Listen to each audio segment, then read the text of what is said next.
Hola a todos, bienvenidos a una nueva review de la Fundación Universitaria Behavioral Law. Hoy nos acompaña Rafael López, el presidente de la Fundación, y vamos a revisar una entrada del blog del Máster de Análisis de Conducta en Gestión del Fraude, que está situado, como sabéis, en la dirección www.conductafraude.com.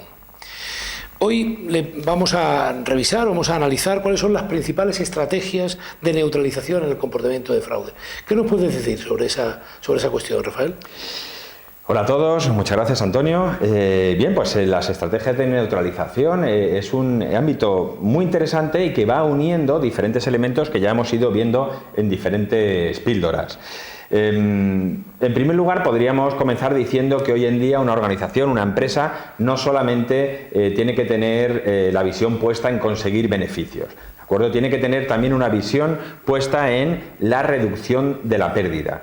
Estamos en un entorno hipercompetitivo y ya no vale hacer una cosa bien, hay que hacer todo bien. Decimos que tenemos que estar enfocados en generar ingresos, pero tenemos también que estar enfocados en evitar las pérdidas. Y es aquí donde nos centramos y donde las empresas empiezan a tomar conciencia de lo importante que es atajar el fraude.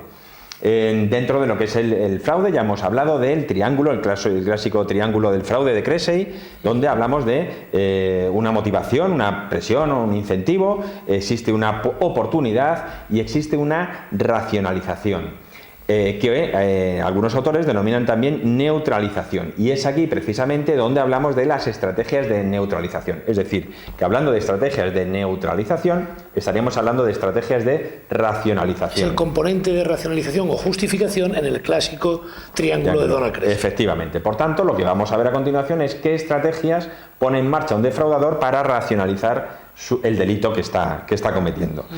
Partimos evidentemente de que los defraudadores en las compañías mayoritariamente no son malas personas, no son psicópatas, no son defraudadores personas muy malas, por decirlo así de una manera muy simplista, sino que pues son personas corrientes como podemos ser cualquiera de nosotros, que en un momento dado y bajo unas determinadas circunstancias podríamos cometer un fraude, y una vez que estamos envueltos en esa dinámica lo que hacemos es racionalizar para neutralizar, digamos que lo que estaríamos es neutralizando la mala imagen que nosotros tenemos de nosotros mismos, ¿de acuerdo?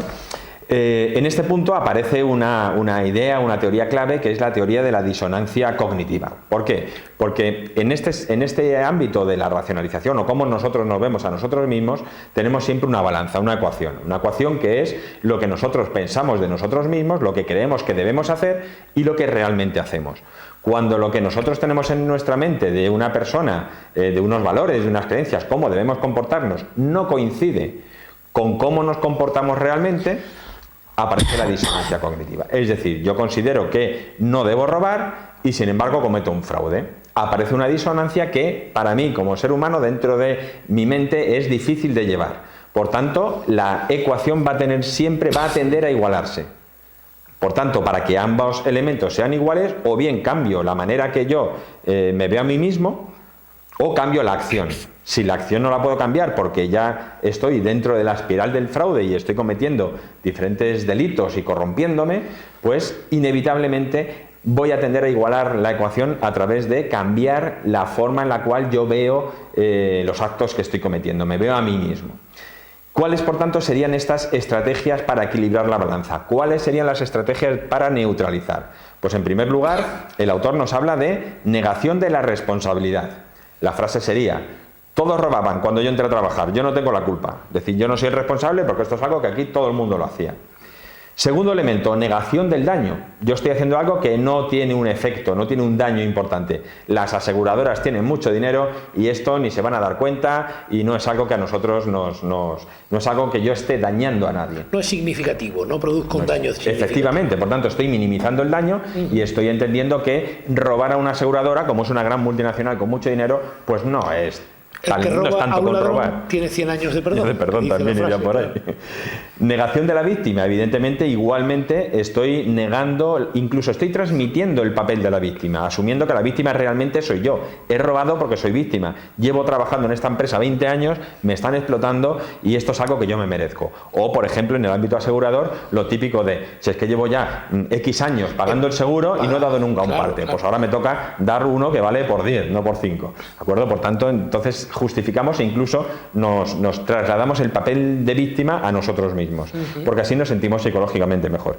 Y un último punto pues sería la condena a quien condena, es decir, los políticos, por ejemplo, una frase típica sería: los políticos son los primeros que roban y son ellos los que tenían que estar en la cárcel. Es decir, el defraudador culpa a los demás, son sus jefes, son la empresa, son los políticos, yo estoy condenando a otras personas.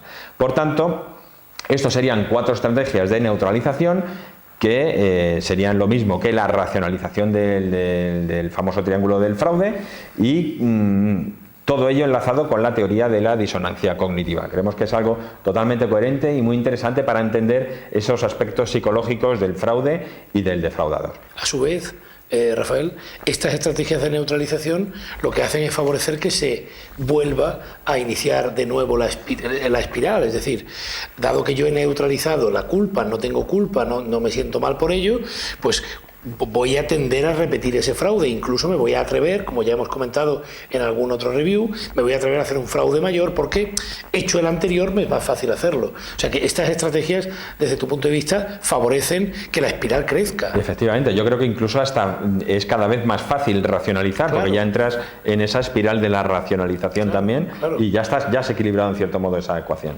Comprendo.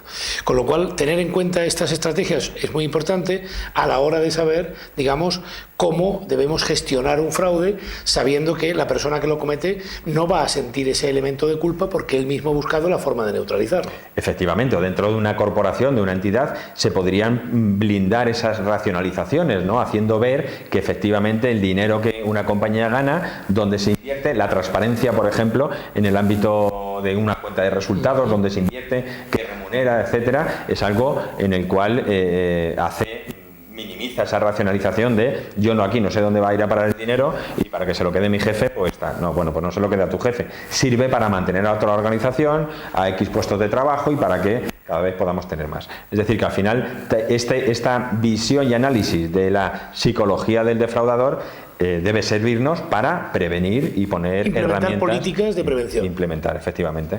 Pues muchísimas gracias. Una vez más, muy interesante. Muchas gracias a todos y nos vemos en la próxima review. Muchas gracias.